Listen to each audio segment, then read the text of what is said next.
ஐயோ பெட்ரோல்லாம் போச்சு. ஒத்தடி பாதையாக வேறு இருக்குது. யார்கிட்ட வாங்க, யாராக வந்தாலும் பரவாயில்லையே. என்னங்க வண்டியில் பெட்ரோல் இல்லை. வண்டியை கொடுத்தீங்கன்னா பெட்ரோலை போட்டு வண்டி எடுத்துட்டு வந்து அது உதவியா. நான் அப்போ தோட்டத்தில் இருக்கட்டா நீங்கள் வண்டியை வந்து கொடுக்குறீங்களா? இல்லை ஒத்தடி பாதையாக இருக்குது. சுற்றி பார்த்தா ஆறுன்னு இல்லை. சரி வண்டி பார்த்தா நீங்கள் கொஞ்சம் நல்லாயிருக்கும். சரிங்க, அப்போ உங்கள் வண்டி சாவி ஏதாவது கொடுத்துட்டு போயிருங்க. வண்டியில் தாங்க இருக்குது. சரிங்க சரிங்க. பெட்ரோல் வாங்க போனாப்பிலையா இல்லை பெட்ரோல் கிணறு தோண்ட போனாப்பிலையான்னு தெரியல.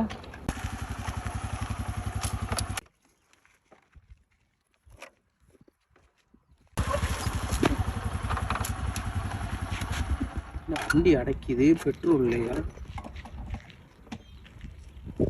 பெட்ரோல் எடுத்துட்டேன் போல. ஐயோ இதெல்லாம் நூதன திருட்டா இருக்கு. போயிட்டு